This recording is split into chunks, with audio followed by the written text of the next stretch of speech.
Affanın hesabatı oldu. Nələr oldu, nələrdən danışıldı. Bilirsən ki, Affanın 33-cü hesabat konfransı keçirilib və Sportinfo az saytı xəbər verir ki, həmin o görüşdə xüsusilə Rövşən Nəcəfin səsləndirdiyi milli komandamızın son oyunlardakı uğursuz nəticələrindən razı qalmadığını bildirib, bəli, və qeyd edib, millimizin baş məşqçisi Fernando Santos'la görüşümüz oldu. Komandamızın qarşıdakı oyunlarda yaxşı nəticələr qazanacağına ümid edirik. Avro 2028-ci seçimi mərhələsində uğurlu çıxışı hədəfi dəyişməz olaraq qalır. Yəni, biz də həftələrlə hər oyundan sonra danışırıq, deyirik, yazırıq, çizirik. Yəni ki, milli komandamız niyə bu gündədir, niyə bərbad vəziyyətdədir. Maraqlı tənqidi fikirlər səsləndirdi Affa rəhbərliyi, bir il ötüb onların fəaliyyətə başlamağından müəyyən problemləri dilə gətirdilər. Yəni, getdik, haradasa məktəb açdıq, neynədik, neçə top aldıq, neçə əlcək aldıq, neçə forma aldıq, nə bilim, getdik, hansı otu təmizlədik, hansı qazonunu, yeni qazon saldıq, ondan danışmadılar.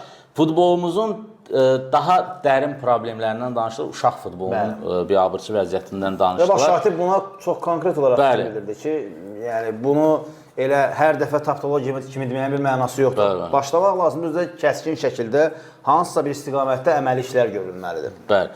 Yəni bu da məncə hələ ki indeks milli komandadır. Bugün Affa rəhbərliyi tərəfindən maddi texniki bazanın mükəmməlləşdirilməsi istiqamətində işlər görülə bilər. Amma meydanda nəticə olmayandan sonra elə Neftçiyə qayıdırıq. Hər şey fiyasko.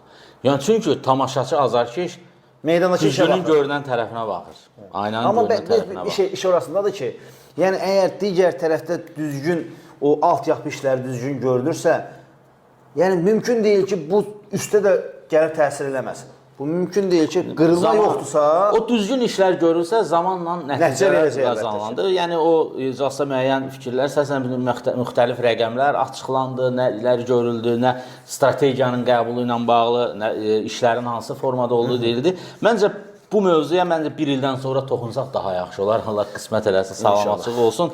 Yəni, 2-ci il dönümündən sonra nələr baş verdi və əsas məsələ